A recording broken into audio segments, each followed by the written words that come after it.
Hello everyone, कैसे हो सब लोग। आई होप कि सब बहुत अच्छे से होंगे। इस वीडियो में हम डिस्कशन करने वाले हैं स्टैंडर्ड मैथ सैंपल पेपर के क्वेश्चन नंबर 35 के सॉल्यूशन के बारे में। अगर आपने इसे प्रीवियस वीडियो अभी तक नहीं देखा, साथ ही साथ आने वाले वीडियोस का सॉल्यूशन देखना चाहते हो, तो कंप्लीट प्लेलिस्ट का लिंक मिलेगा आपको डिस्क्रिप्शन में। तो एक बार डिस्क्रिप्शन आप जरूर चेक कर लोगे। साथ ही साथ अभी तक हमें टेलीग्राम पे ज्वाइन नहीं किया तो फटाफट से हमें ज्वाइन कर लोगे। क्या question, the medium of the following data is 50। ये जो आपको डेटा दिया गया है, इसका मीडियम आपको 50 यानी कि 50 दिया गया है। ठीक है, find the value of p and q if the sum of all frequencies is 90। यानी कि इन सब का सम हमें दिया हुआ है कितना है, दैट इज 90 के इक्वल है। तो हमें P और Q का वैल्यू, इसका वैल्यू हमें बताना है, और मीडियन हमें गिवन है। तो देखो, जब भी मीडियन गिवन होता है तो उस केस में ये तो हमारा हो गया क्या, ये तो हो गया क्लास इंटरवल। ये वाला पार्ट अगर आप देखो तो ये हो गया फ्रीक्वेंसी। तो एक और वैल्यू हमें निकालना होता है, दैट इज कॉम्युलेटिव फ्रीक्वेंसी, जिसको आप CF के नाम से जानते हो, है ना। तो चलो यहां पर हमें CF भी फाइंड आउट करना होगा, और CF हम लोग फाइंड आउट करते हैं। ये नंबर को सेम टू सेम लिखेंगे, इसमें इसको ऐड कर देंगे तो ये हो जाएगा कितना, P+15। इसमें इसको ऐड कर दो तो ये कितना हो जाएगा, P+40। इसमें अगेन इसको ऐड कर दोगे तो ये हो जाएगा P+60। इसमें इसको ऐड कर दोगे तो ये हो जाएगा P+Q+60। ठीक है, इसमें 8 ऐड कर दोगे तो क्या हो जाएगा, P+Q+68, है ना, 60+8 68। और इसमें अगर इसको ऐड कर दोगे तो ये आ जाएगा P+Q+78, है ना। इतना हमें देखने को मिलेगा, इतना हमें देखने को मिलेगा। अब हमें क्या दिया है, सम ऑफ ऑल फ्रीक्वेंसीज, है ना। सम क्या लिखा हुआ है, if the sum of all frequencies 90, है ना। सारे फ्रीक्वेंसी का सम, यानी कि इसका वैल्यू आपको पता होगा कि मीडियन में ये जो वैल्यू आता है इस वैल्यू के इक्वल आता है। इसका मतलब अगर आपको सबको इससे काउंट करो तो सिंपल फॉर्म में आपको देखने को मिलेगा क्या, P+Q+78, और सम ऑफ ऑल फ्रीक्वेंसीज आपको दिया हुआ है कितना, 90 है। कितना है, 90 है। तो इस बेसिस पे आप लिख सकते हो, क्या लिख सकते हो, P+Q इज इक्वल टू, ये प्लस में इधर गया तो माइनस में, यानी कि 12। P+Q इक्वल टू कितना आ गया, 12 आ गया। इसको आप बना दोगे इक्वेशन नंबर 1, इसको बना दोगे इक्वेशन नंबर 1। ठीक है, इक्वेशन नंबर 1 बना दिया, बहुत अच्छी बात है। अब हमें क्या दिया, मीडियन दिया हुआ है, तो सिंपल फॉर्म में मीडियम का फॉर्मूला लगा दो और आंसर जो है उसे फाइंड आउट कर लोगे। अब मीडियम हम लोग कैसे निकालते हैं, मीडियन हम लोग कैसे निकालते हैं, तो मीडियन का वैल्यू कितना दिया है, 50 दिया हुआ है। कितना दिया हुआ है, अच्छे से समझोगे, मीडियन का वैल्यू कितना दिया हुआ है, 50 दिया हुआ है। इसका मतलब आप ढूंढो, ठीक है, इसमें ढूंढो कि 50 किसके बीच में बिलोंग करना चाहिए, है ना। 50 कहां से कहां बिलोंग करेगा, ये 50 to 60, इसमें आपको लग रहा है कि ये यहां पर जो है एक्चुअल में ये बिलोंग करना चाहिए।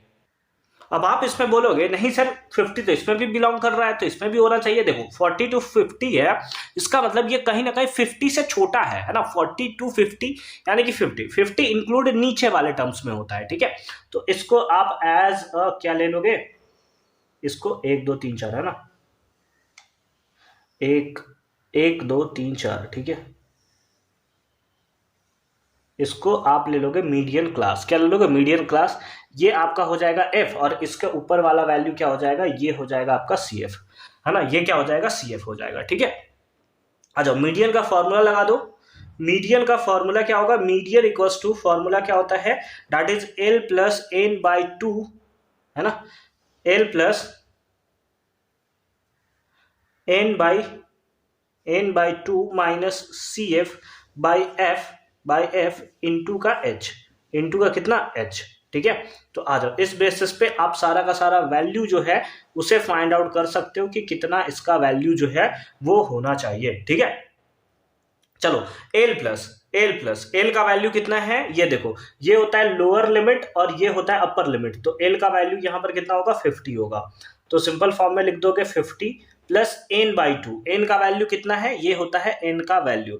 N/2 करोगे तो कितना आ जाएगा, 45 माइनस का CF कितना है, दैट इज P प्लस, है ना, P+40 तो माइनस से मल्टीप्लाई कर दोगे तो P भी माइनस 40 भी माइनस।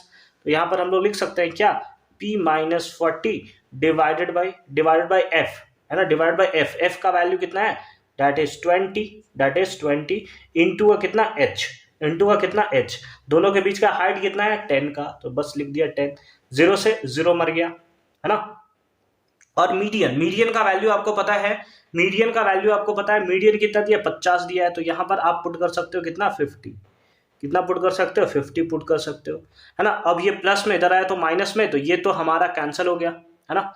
या फिर अभी ऐसे रहने दो, 50 इक्वल्स टू कितना हो जाएगा, 50 इक्वल्स टू सिंपल फॉर्म में, है ना, ये कितना है 50 है ना।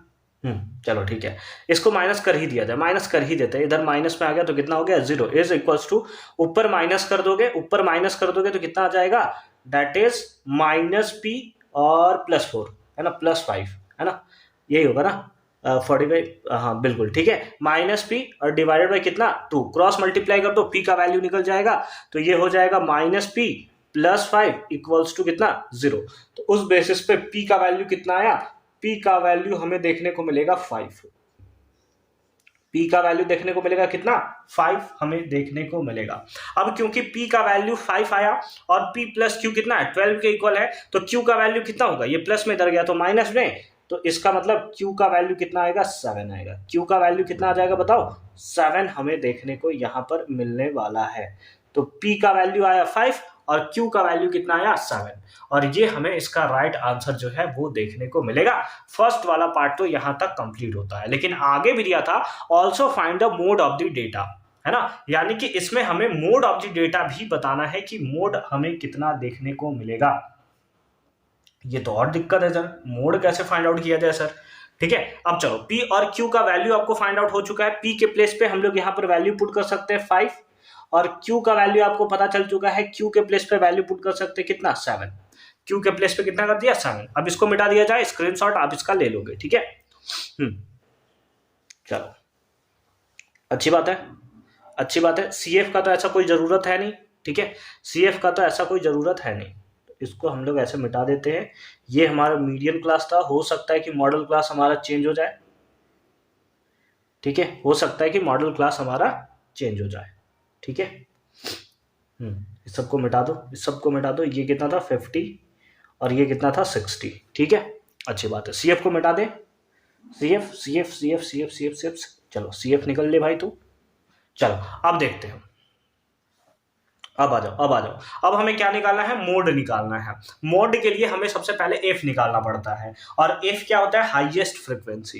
क्या होता है, हाईएस्ट फ्रीक्वेंसी। सबसे बड़ा फ्रीक्वेंसी कौन सा दिख रहा है, ये 5, ये 7 था ना, हाँ ये 7 था, ठीक है। तो हाईएस्ट फ्रीक्वेंसी कौन सा दिख रहा है, ये आपको दिख रहा है, तो इस बेसिस पे इसको आप कर लोगे। ये आपका हो गया क्या, ये आपका कौन सा क्लास हो गया, दैट इज ये हो गया आपका मॉडल क्लास, है ना। तो मोड हमें फाइंड आउट करना है, यहीं पे फाइंड आउट करते हैं।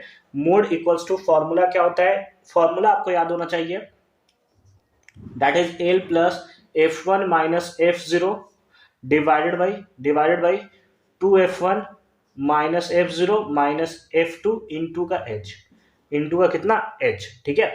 ये वैल्यू, इसको हम लोग बोलते हैं F1, इस वैल्यू को हम लोग बोलते हैं F0, और इस वैल्यू को हम लोग बोलते हैं F2। क्या बोलते हैं, दैट इज F2 बोलते हैं। अब सारा वैल्यू पुट कर दो, मॉड निकल जाएगा आपका L का वैल्यू कितना है, लोअर लिमिट 40 है, 40 पुट कर दिया, ठीक है, प्लस F1 माइनस F0 यानी कि 25 minus 15 divided by 2F1, 2F1 मतलब 50 माइनस F0 कितना 15 और माइनस का कितना 20 और इंटू का कितना H का वैल्यू कितना है, हाइट कितना है 10। चलो ठीक है, तो ये कितना हो गया 40 प्लस कितना 10 डिवाइडेड बाई ये कितना हो जाएगा 35, तो ये हो जाएगा कितना 15 और इंटू का कितना 10, इंटू का कितना 10, ठीक है। अब 5 के टेबल में 2 टाइम्स, 5 के टेबल में 3 टाइम्स, तो ये कितना आ जाएगा 40 और प्लस का 20/3, 20/3, तो ये हो जाएगा 120 प्लस 20 डिवाइडेड बाई 3, है ना, एलसीएम हमने ले लिया, तो ये सिंपल फॉर्म में कितना आ जाएगा 140/3, है ना, 140/3 ये आपको देखने को मिलेगा। अगर आप चाहो तो इतना तक छोड़ सकते हो, अगर आप चाहते हो कि नहीं हम तो इसको डिवाइड करके और नॉर्मल नंबर्स में इसको कन्वर्ट करना चाहते हैं, तो ये आ जाएगा 46.67, और ये हमें इसका आंसर देखने को मिलेगा, है ना, ये हमें इसका आंसर देखने को मिलेगा। आई होप कि ये पार्ट आपको एकदम क्लियर फॉर्म में समझ में आया होगा कि कैसे हमने इसका सॉल्यूशन जो है वो किया है। सिंपल सा है, बस कैलकुलेशन वाला पार्ट है इसमें। अगर आपने एक बार कैलकुलेशन इसका कंप्लीट कर दिया, उसके बाद ये सारा का सारा क्वेश्चन जो है एकदम सिंपल हो जाता है, ठीक है। देन आई होप कि अगेन ये पार्ट आपको अच्छे से समझ में आया होगा। मिलते हैं आपसे अगली वीडियो में क्वेश्चन नंबर 36 के सॉल्यूशन के साथ, यानी कि केस बेस्ड क्वेश्चन के साथ। तब तक के लिए अच्छे से पढ़ाई करते रहिए। All the very best for your upcoming examination.